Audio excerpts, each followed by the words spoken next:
good morning, afternoon, or evening, depending from where you are joining us. And welcome. This is the 10th session of the ISA Virtual Book Talk series on religion and international relations. My name is Jocelyne Cesari, and as chair of the section of the ISA on religion and IR, it's my privilege and honor to serve also as convener of this series of book talk. Today we gather to discuss Peter Kratochville's new book, Geopolitics of Global Catholicism, Politics of Religion in Space and Time, published by Routledge in 2024. I will just wait a couple of minutes, or maybe just 1 minute, to allow everybody to join us. A few practical points. First, the session is recorded, and you will get the link of the recording if you have registered, which I think you did if you are with us. Second, you can ask questions through two ways. We have a special box called Q&A, so you can write up your question there at any time, actually, during the hour. And you can also raise your hand, and this will happen at the end of the presentation by Peter Kratochville and then by the three respondents who are joining us today. So without further ado, just let me know that, just to let you know that I am very, very happy to discuss this book with Peter and colleagues today, because it's a very groundbreaking book on the question of Catholicism and international relations. First, because it looked at the influence of Catholicism as an institution in the Global South. It doesn't address only the doctrine, or not even primarily the doctrine, but the politics, the strategy, the mobilization of the institution of Catholicism in the Global South. And I think that's quite innovative, and that's something that has not been systematically done yet. And so I may have more points to make once Peter has presented the book and the respondents have also presented their remarks. But for now, I just want again to introduce the book from Peter Kratochville, Geopolitics of Global Catholicism, Politics of Religion in Space and Time. And to discuss the book, we have three proeminent scholars by order of presentation: Marietta van der Tol from the University of Cambridge, Luca Ozzano, professor at the University of Turin, and Tornik Metreveli from Lund University. So I will first give the floor to Peter for 10 minutes, and then to each of you in the order of listed on the program and on the layout of this video. Okay, Peter, please, the floor is yours. Thank you so much, Jocelyne. Thank you so much for the invitation to this event, and I would like to thank the panelists as well for giving me the pleasure and honor of listening to their responses to my introduction and to the book in particular. I'll share a presentation of what I want to talk about. Here it is. So hopefully everybody can see it. So I'll be brief. It will not really be about the contents of the book. I'll just introduce the background, the main theoretical starting points, and in fact, the main motivation of mine for writing the book. And then we may talk about the contents more later on in the Q&A session. I should probably say that this book is the final outcome of a broader long-term research project of mine on geopolitics of religion, and in particular focusing on global Catholicism. The project lasted for 4 years, and I produced first a series of articles about various aspects of geopolitics and religion and temporality, the study of geopolitics and religion as an academic field, etc. And then the final outcome last year was this book. The book itself, or the whole project, is draws from 4 different areas, let's say the 4 theoretical starting points that I want to briefly mention here. The first one is probably something that I do not need to introduce at all: the resurgence of religion in IR, a broad stream of scholarly studies in the last 25 years, to which many of those speaking here today have contributed, and something that is essential for understanding why the Catholic Church and global Catholicism remains an important element of global politics, or becomes even more important than it used to be in some respects. So resurgence of religion in IR, number 1. Number 2, the literature on multiple modernities, which I tried to adapt to the study of multiplicity in religious traditions. And here I think the important thing is this preposition "in." I'm not interested that much in multiplicity between religious traditions, but within. And that, I think, is something that is quite novel in my research, in terms of really not looking at the top-down structure, starting, even though I also first started with some interviews in the Vatican, but the major focus of the book is not really on the policies of the Vatican or the foreign policy of the Pope, so to speak. I did that in the past, and many other scholars did that much better than I did. But here, my approach was more of a bottom-up research, looking at various case studies from different countries. I'll be talking about that later, to show that, in fact, instead of talking about geopolitics of Catholicism, we should probably talk about geopolitics of Catholicisms in plural, which in fact was the original idea. I wanted to have that title, but the editor said, no, this sounds strange in English, so let's stick to geopolitics of Catholicism in singular.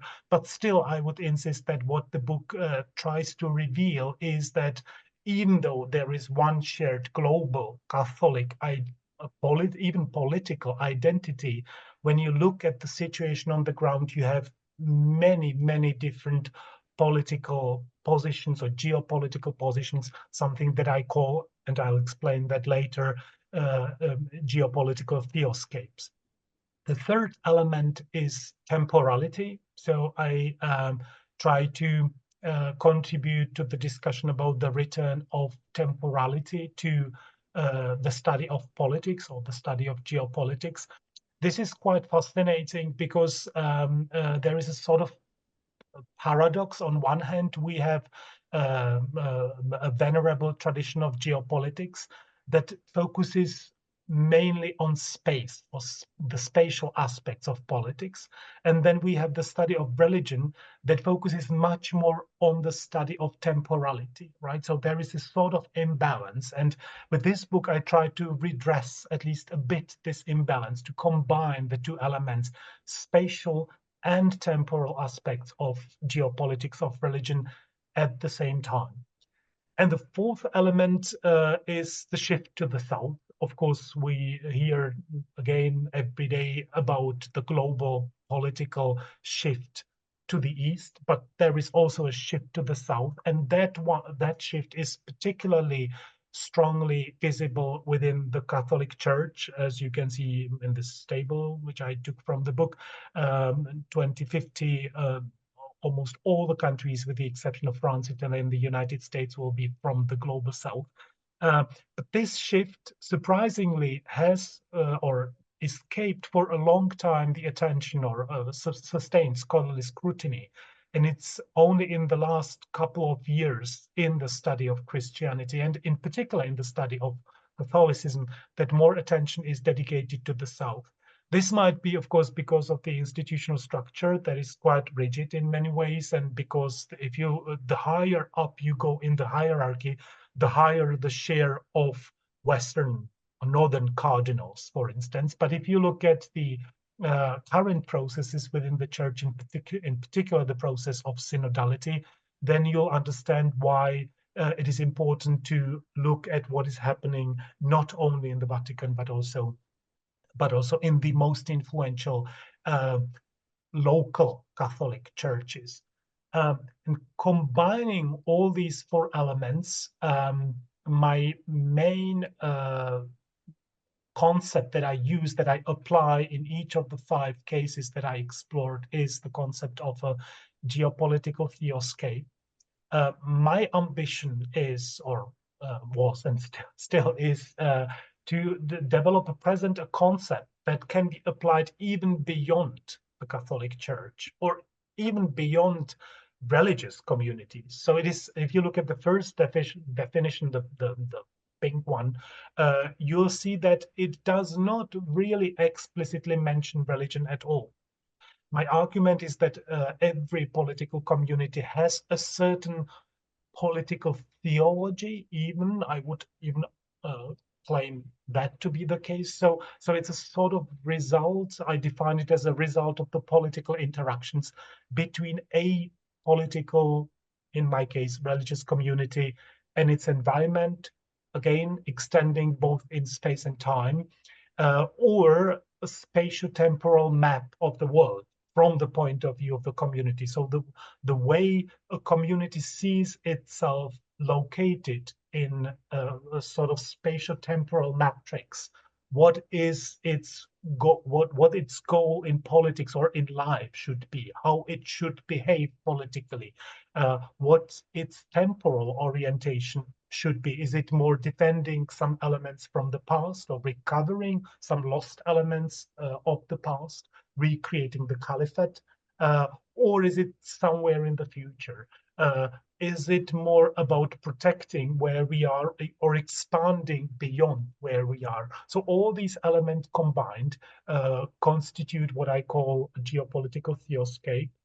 I should probably also say that, or stress that, this is not only a discursive phenomenon, right? My attempt here is to really talk about material or embodied life of the political community. I'm interested also in embodied, let's say, in practice, religious practice, rather than discourses. So in that sense, this study also contributes to the discussion about the so-called material religion, something that is now becoming very, very topical. Jocelyn preparing a special issue on the topic. And then there is the more narrow definition of the same.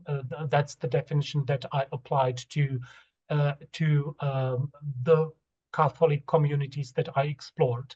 Now you can see, and I readily admit that it might be seen as a weakness, that there is a sort of oscillation between talking about a particular Catholic community and a Catholic society at large, right? Because I sort of moved at different levels, from the global to regional to national to local, and depending on the context, there is a difference. In some cases, in the case of Brazil, in that case study, I explored rather the society as a whole. In others, especially where the Catholic Church is a minority, or Catholics are in a minority, in India, in China, I focused more on the Catholic community for obvious reasons. And finally, just to give you an overview of the 5 cases that I selected for the study. As you can see, 4 out of these 5 are southern Brazil, India, China, and the Democratic Republic of the Congo. with the fifth one being the United States, again, non-European, but obviously a northern case. And I ordered them chronologically as well in the way they are typically presented when they are discussed in Catholic documents or when I talk to the people in the Vatican. So this was the order they typically presented these cases, these countries in, starting with Brazil as the traditional Catholic powerhouse, then the United States as the most important, most influential non-European Catholic country. And I say Catholic, obviously meaning not a majority Catholic country, but a country that has the biggest influence on the Catholic Church worldwide these days, or the American Catholic Church, and also a sort of center of gravity for the opposition to Pope Francis and the reforms proposed by Pope Francis. And then the two countries that are usually labeled by both Pope Benedict and Pope Francis and as the future of the church, that is India and China, which is again quite interesting and shows a kind of cognitive dissonance, I might say, or contradiction in the various theoscapes on different levels. Because if you look at the situation on the ground in India and China, these the local Catholic churches are alive, but they are not really growing that much. In China, it's even declining according to the data that we have at our disposal. So the paradox is that even if you add the number of the Chinese and Indian Catholics, it would still be fewer than the number of the Catholics living in the Democratic Republic of the Congo. And yet you almost never hear discussion about the future of the church when speaking about the DRC. The focus is simply much more on China, especially with Pope Francis. That's a particular strong stress there. So, and that's why my last study is Congo, the DRC, as a very different, unique type of Catholicism, a sort of African initiated, at least partially African initiated church, because it developed, of course, Catholicism came with Portuguese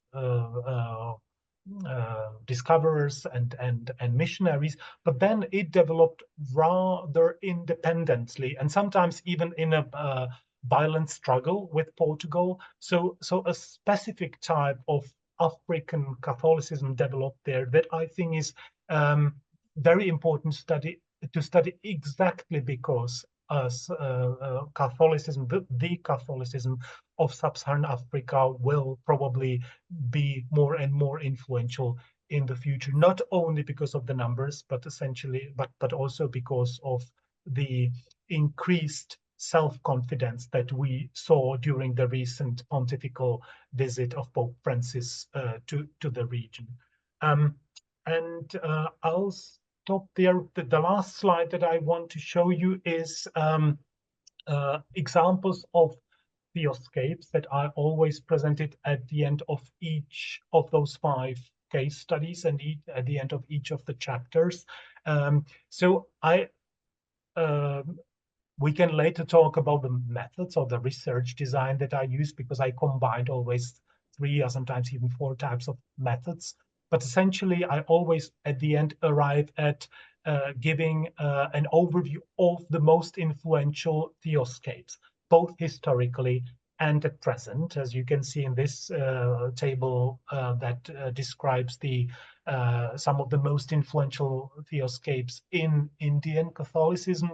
Some of those are obviously historical, the missionary, what I call missionary tropics, so this kind of specific understanding of the need to convert the Orient as a continuation of the conversion of the Occident.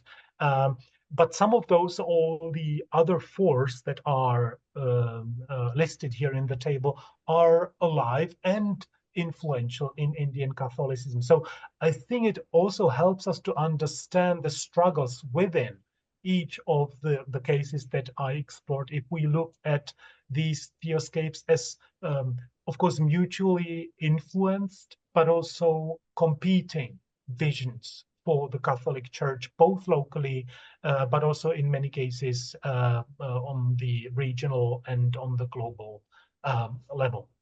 And I'd like to stop there. Thank you. Thank you, Peter. So, Marietta, please, the floor is yours.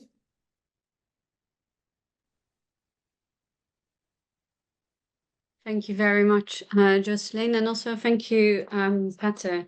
It's a real honor to be here with you today to celebrate your new book, Geopolitics of Global Catholicism. And I just want to say up front really how much I've appreciated the lay of the land that you've provided in this book, discussing case studies from all over the world. And I think in particular case studies that widen our understanding of what Catholicism has always been. It's not that this is the new Catholicism, it was already there. But I think a lot of scholars in Europe and in America would simply not have encountered it in the way that you have presented it to us. So I really want to thank you for that piece of work that you have done. I think also for students in general, the sort of helicopter view that you're offering is a really good way of coming to terms with quite a broad body of literature on Catholicism around the world. I think it's a very good book for those who are seeking to start from scratch in this field. So again, like this is where this book is really, really useful. I think what is, lastly, what I found personally really useful about it was that in our focus on the West, we tend to look at the tensions within America and within American Catholicism.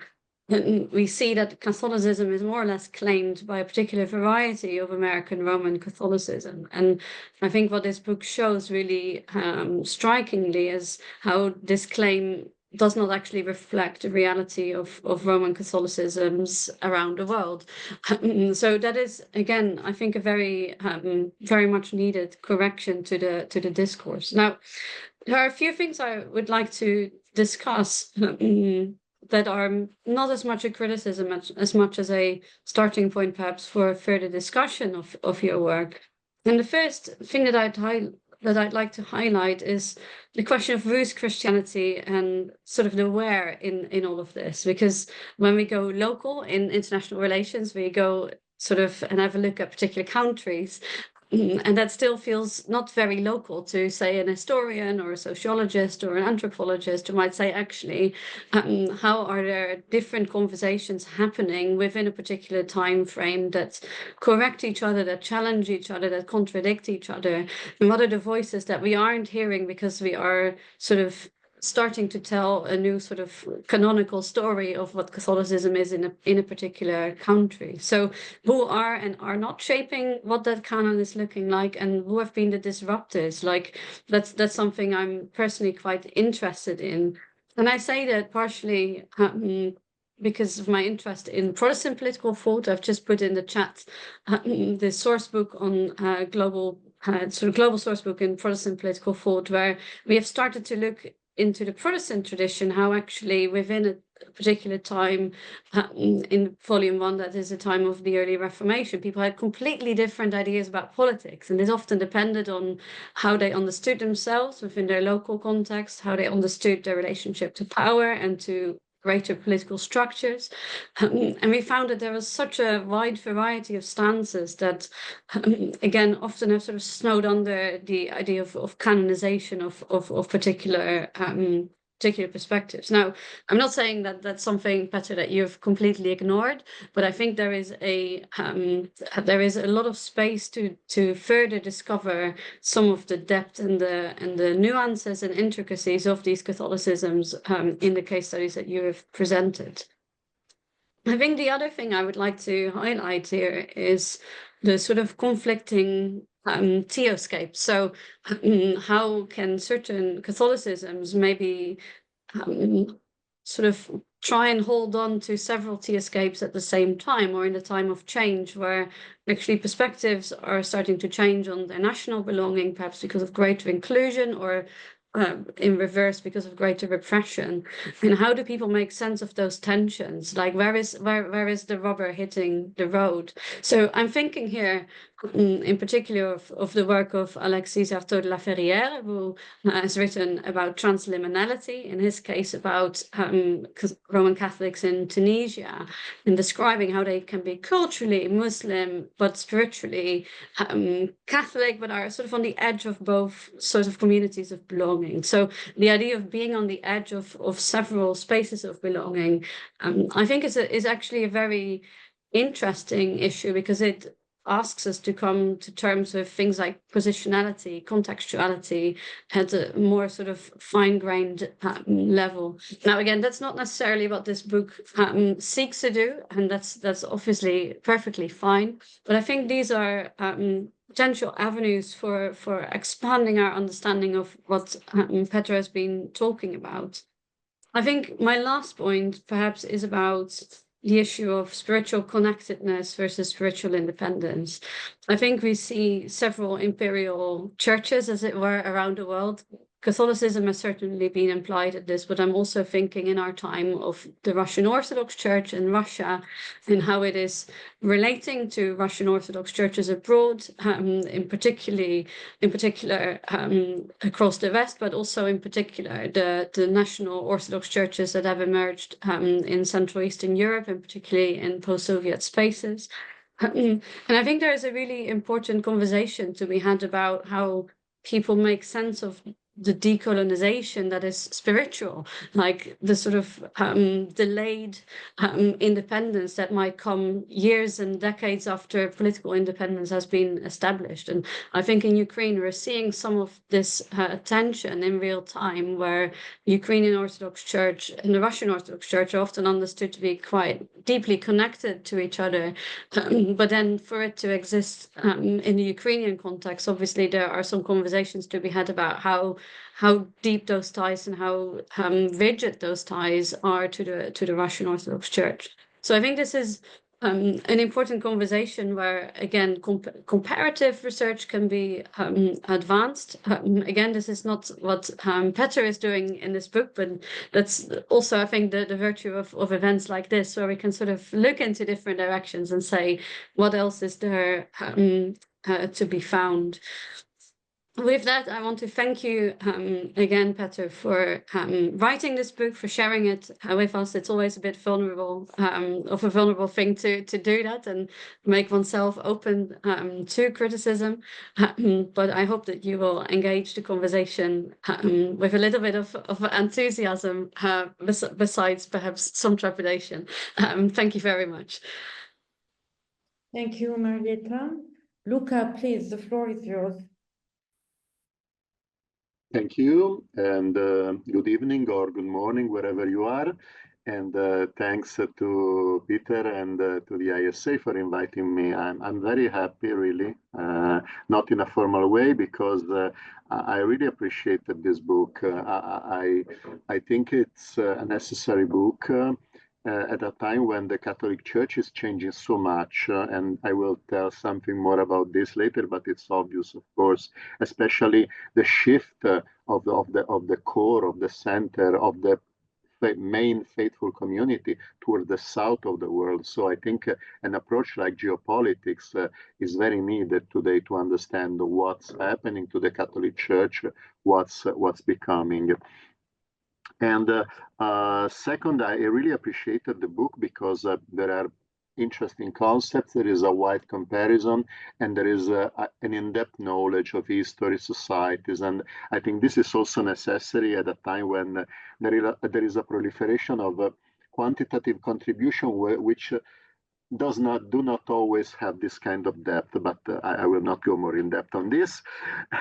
So first, let's start with the theoretical points. The concept of theoscape, I really appreciated it, but I would like some more explanations, and especially the relation with kind of similar concepts. So, for example, the relation with a concept like sphere of influence in geopolitics.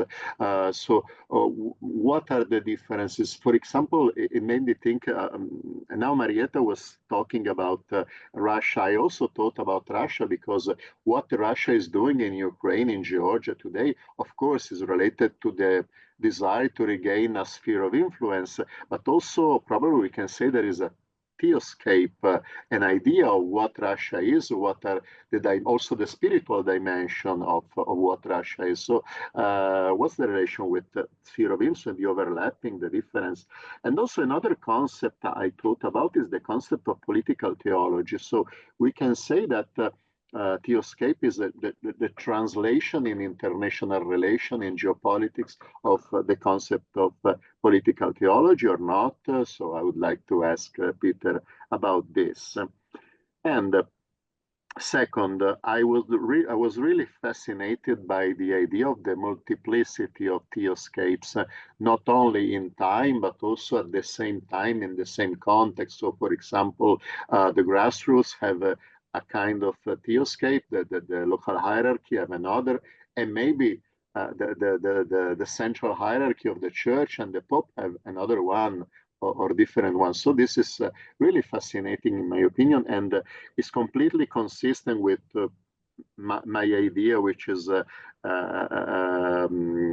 supports the multivocality of faiths in opposition to essentialist ideas of religion. So I really like this idea, and I would like to push even further. So are you sure that there are not even many more theoscapes than the ones you describe? So, for example, I'm looking at the Catholic Church in my country, in Italy. So first, there is a big divide between the official vision of the Church, which is its theoscape is quite welcoming, quite open, projected even towards the south of the world, and the vision, the theoscape of the cultural Catholics supporting right-wing populist parties who instead see Europe like a fortress under siege, and so it's very different. And also, even within the Catholic community, there is a kind of tribalization with a lot of different movements, groups. So it's much less a church of hierarchies, of parishes, and much more a church of movements and tribes, inverted commas. So how many theoscapes are there at stake? And also this multiplicity, you say in the book that you got to interview also some members of the church hierarchies, also you were in Rome. So how much are they aware of this multiplicity? I suppose that they are, because I think they are quite aware of the situation. But do you think that for example, the Curia in Rome, are they really aware of the situation on the field, or maybe they are not so much? This is something I'm quite curious about, also because it is connected to another point I was wondering about. So we had this big multiplicity, this big hybridization, and some more about this in a couple of minutes.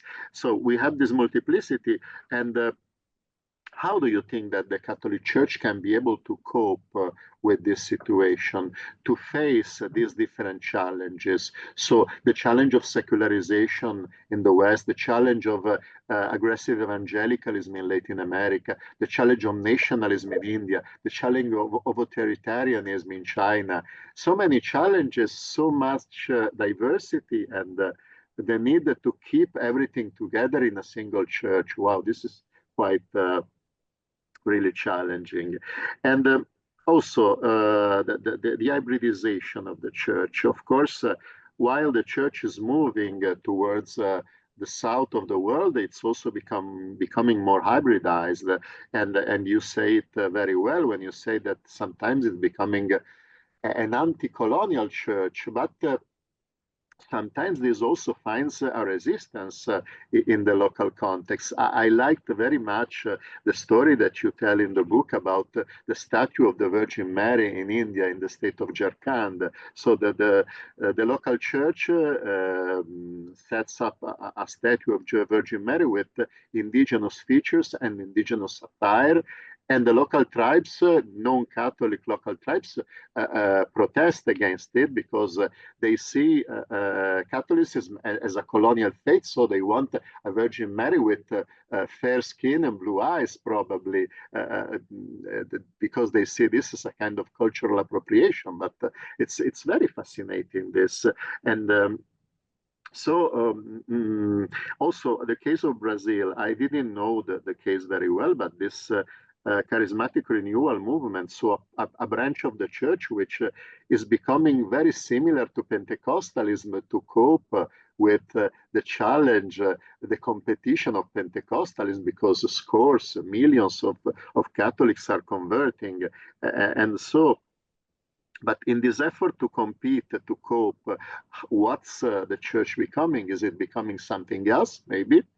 And so my main questions are, of course, the theoretical issues.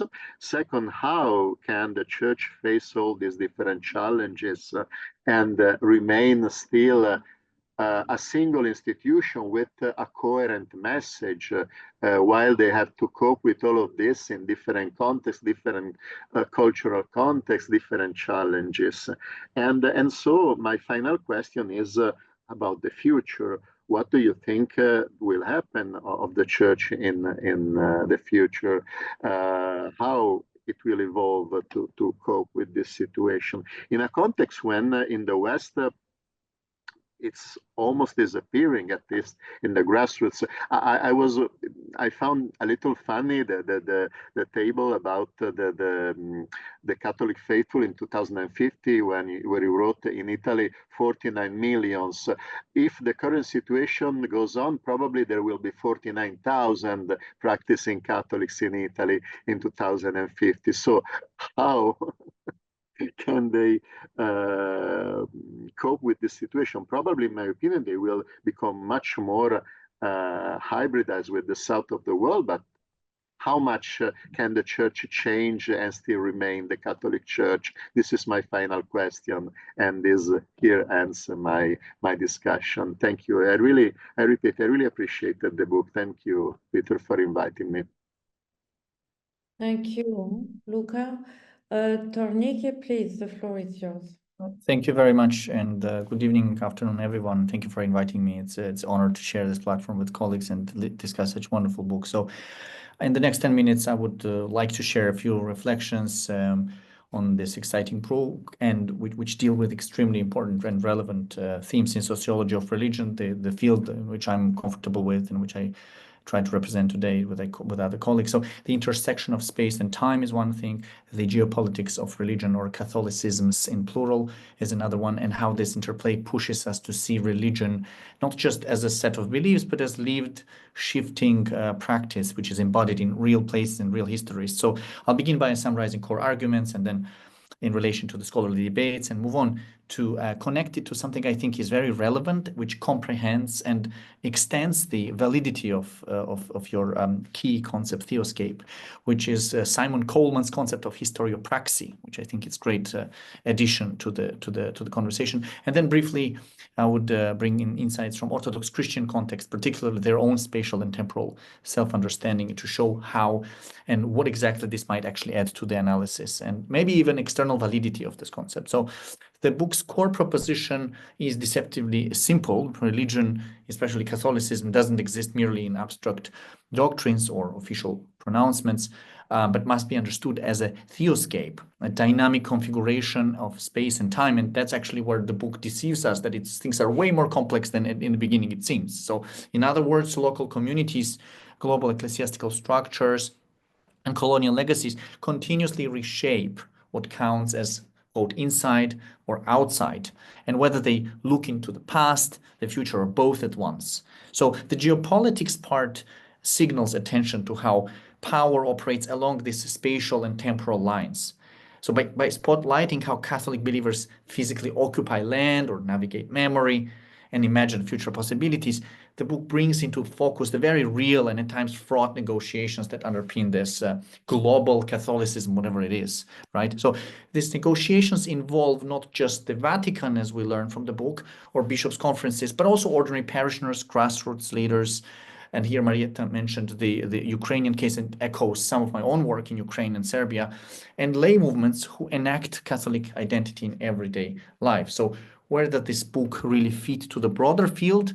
Again, it sits at the intersection of two, I think, surprisingly underdeveloped conversations. One about how religious beliefs and practices dynamically reconfigure territorial claims and community boundaries over time, and another about how political power is reframed by temporal rhythms of religious life. I think these are two themes which, at least in the Orthodox Christianity domain, are clearly underdeveloped, and this is the niche which I'm kind of tapping in gradually in my own work. So in doing so, it becomes part of the broader, if still relevant, novel and scholarly movement that takes up the concept of chronotope, if you will, or the narrative linking place and history. And this concept shows how every community, religious or otherwise, organizes itself through story that is, again, inseparably unites the where and the when of the things. So by, again, in insisting on the simultaneity, the book carves a really niche within both sociology of religion and IR, and it invites us to look into beyond the static models of doctrine, territory, and linear sort of development. That is kind of the ABC of geopolitics and IR in a way. So instead, the book demonstrates how Catholic communities, and by extension, other faith communities perhaps, and I'll briefly mention that later when I talk about orthodoxy, constantly rework political space and sacred time through lived embodied practices. And here Nancy Ammerman comes to my head, right? It's really something that she does with lived religion, and or Kathy Warner, for example. And so calling us that kind of that rework call us to pay closer attention beyond the institutional settings to power, place, history, ritual, but how this all shared world influences these embodied practices. Now, let me turn to Simon Coleman and why I think it is a missed opportunity, but again, it is an avenue to extend, I think, this wonderful work. So Simon Coleman's historiopraxy is a very relevant concept, and I think it's underexplored in the literature because it comes from anthropology of religion, and maybe there is some kind of epistemological debate about it, but the concept stresses how religious communities actively create and inhabit history rather than just receiving it passively. So Coleman argues that believers do history through ritual, memory, and collective storytelling, and it's an ongoing performance, not a static sort of inheritance. This pairs wonderfully, I think, with the concept of geopolitical theoscape. And just as Coleman insists that religious time is a sort of ongoing construction, so too does Peter insist that Catholic communities, whether in India, Brazil, USA, or Africa, constantly reimagine their place in the world through new hybrids of tradition, modernity, past, future.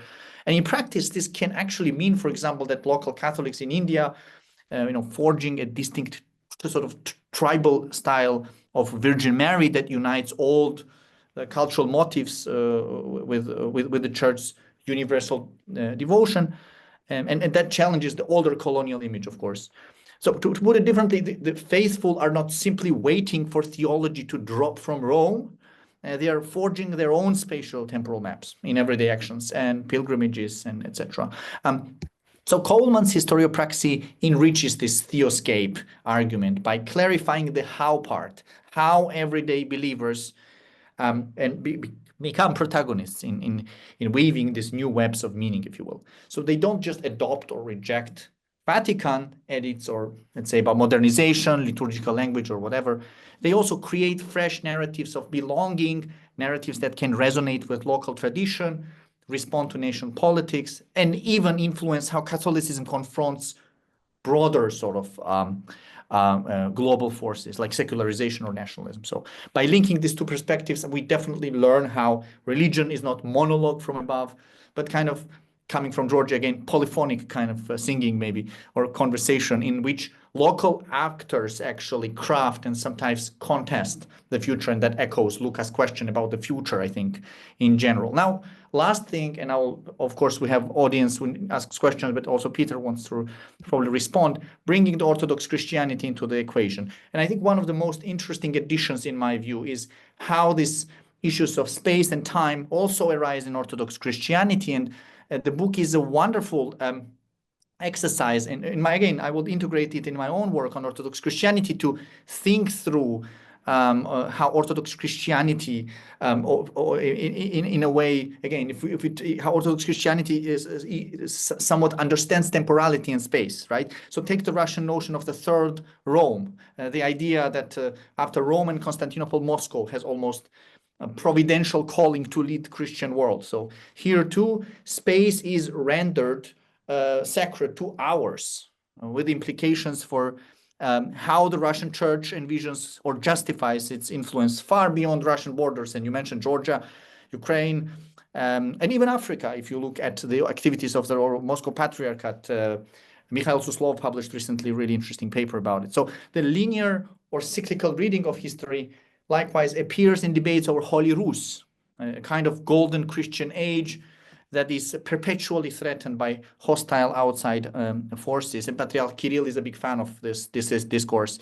So some of us see recent Ukraine war explicitly, again mentioned in this text, as driven by an effort to resurrect or take back the spiritual territory tied to Russia's self-conception of the past.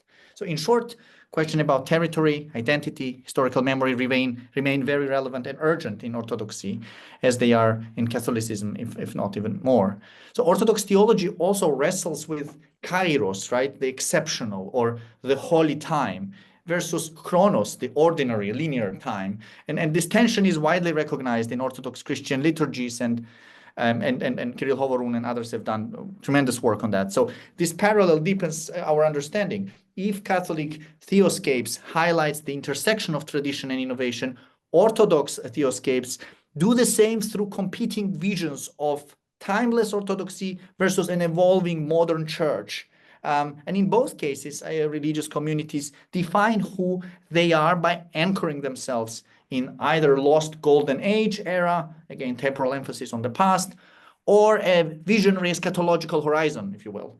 Always this weaving in local places and national narratives. Again, two cents on methodology. I think it's wonderful to see this this sort of rich empirical rigor, the interviews and grassroots accounts. So I think the only compliments to that. And the last thing is a question on the boundaries of theoscapes. I think that's my last bit. So does theoscape risk becoming too expansive as a concept? I mean, of theoscape is compelling. It is compelling, but it maybe risks becoming too broad. It might swallow almost any cultural, political, or theological phenomena, particularly if every local reinterpretation counts as theoscape. So if theoscape includes everything from grassroots devotional practice to papacy's diplomacy initiatives, how do we measure its scope or pinpoint the causal influence, if you will? And in other words, is there a risk that it explains too much and therefore too little? A bit more clearly, where exactly it begins and ends. I'm really sure it's a more rhetorical question, because those concepts, I'm struggling myself with my own sort of sentimental orthodoxy thing that I'm just going back and forth in Ukraine, and I'm not really sure if this is really addressable. I have a few other questions we can save it for discussion. Thank you very much. So Peter, you want to take just a couple of minutes to address some of the points made to you, and then we open to Q&A. Yes, thank you so much. First of all, I want to, I just realized that I really need to thank my esteemed colleagues for these great comments. I've realized that we should have these conversations more often, because all of those points that you've mentioned are so interesting, and will definitely influence my future work. There are so many things that we could discuss. I'll just, I try to make a couple of notes on all these points. I'll just try to pick one from each of you. Marietta, I really liked your argument about transliminality. I'm of course aware of de la Ferriere's work, and in fact, I think in the book, even though the starting types of theoscapes seem to be quite simple. It's 2 times 2, right? So you have either past or future oriented, and you have inward or outward oriented. But in fact, what I found out is the most interesting cases are those which I call hybrid forms, or what de la Ferriere calls transliminal. So in a sense, combining elements from both worlds, right? From both outside and inside. So a typical example of that is St. Thomas Christians in India, which I spent quite some time doing research in southern India and in Tamil Nadu in particular. St. Thomas Christians who are, and I think that's also a question asked by somebody in the Q&A about the Eastern Catholic churches as well. So I'm directly answering that question as well, because I did explore that. And there you see that this is a group or part of the Catholic churches that is heavily integrated in the Indian society, even before the Catholic missionaries came, the Portuguese. But at the same time, with a strong Eastern Catholic identity.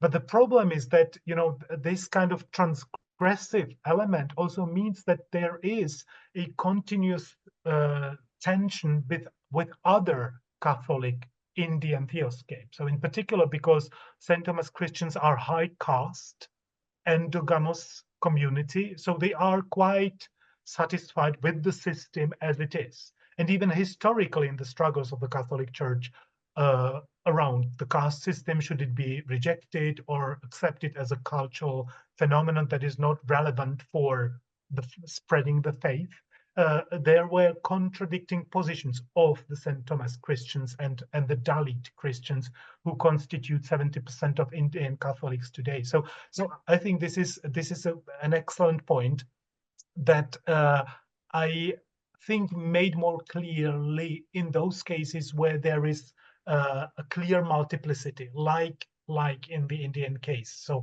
there are essentially 3 different groups: tribal Catholics in the northeast, St. Christian Catholics in the south, and Dalit Catholics spread all over.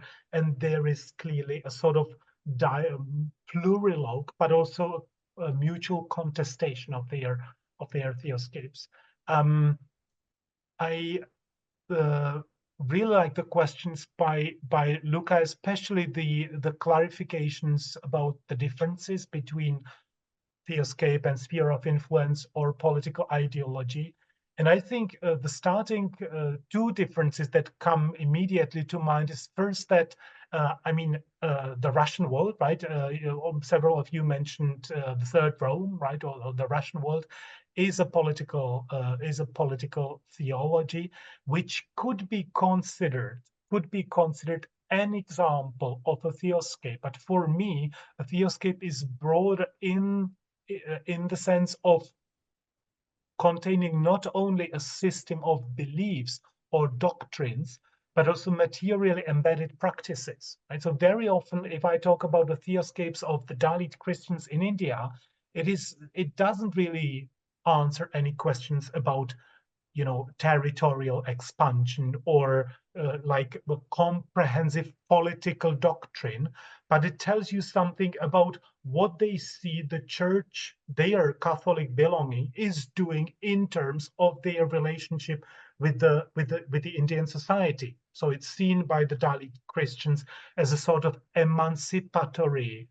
element of their identity that helps them to escape some limitations or discrimination that is imposed on them by the society. So a political ideology is, I would say, part of a theoscape, but it's not a full theoscape. So for me, it's really also socio-economically embedded, very often, especially in those cases with a strong colonial history, which is essentially all the 4 southern cases.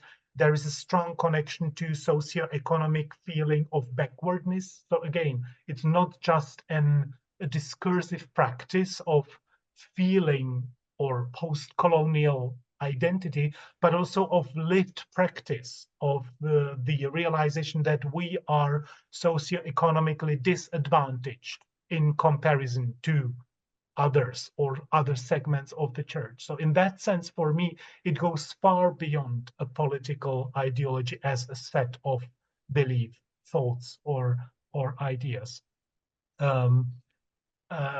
Yeah, very also, but maybe we can talk about that later.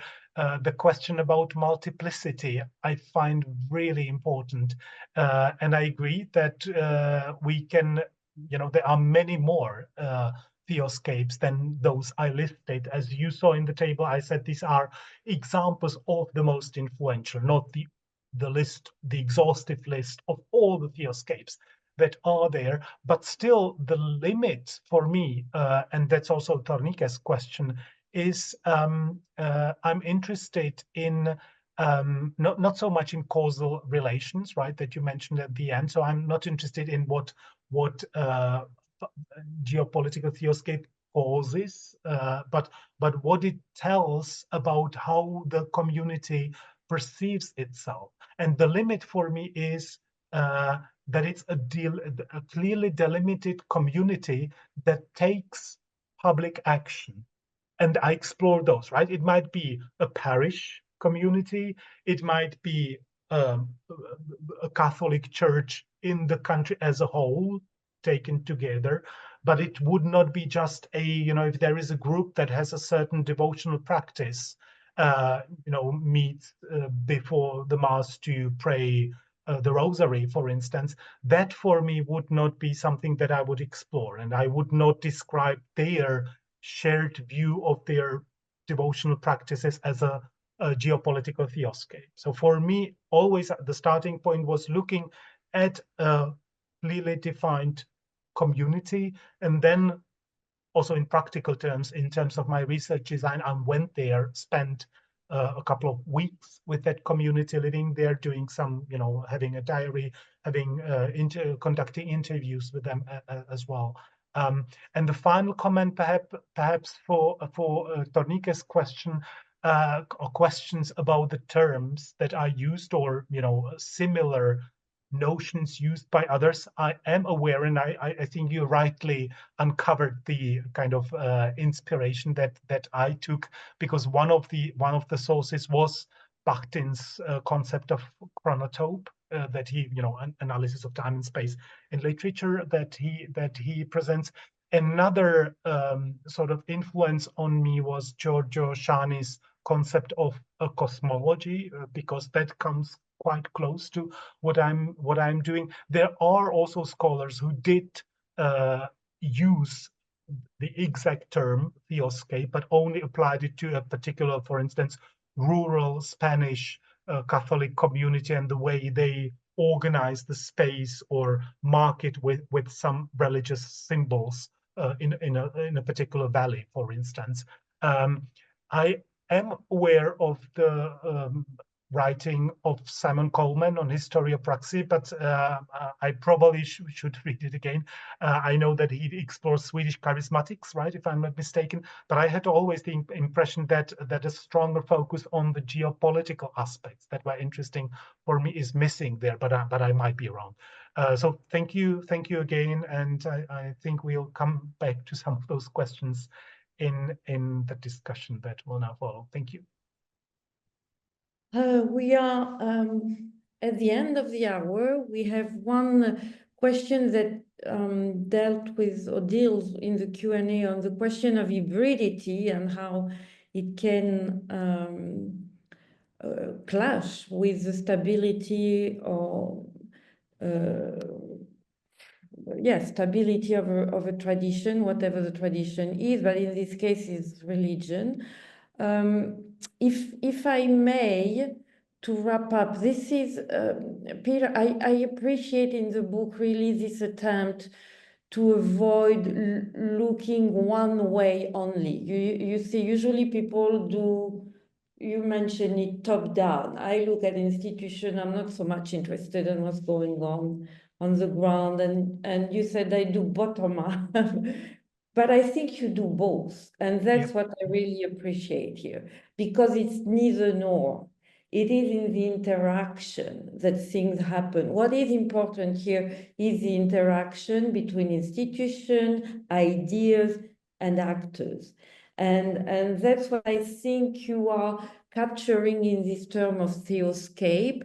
I don't know why you call it theoscape, because as you said, it can apply to lots of different communities. And here I would like to suggest the term I use in my own work is configuration, in the sense that it does involve not looking at one aspect. It's like, you know, a system in which you have to look not at each piece separately, but how the interaction between them create a specific system. And in this sense, that's the kind of delineation that Tornike was talking about. The configuration in Brazil with the same, I mean, you can look at it, there is a Catholic institution, but the actors and even the ideas that are involved in this interaction are different.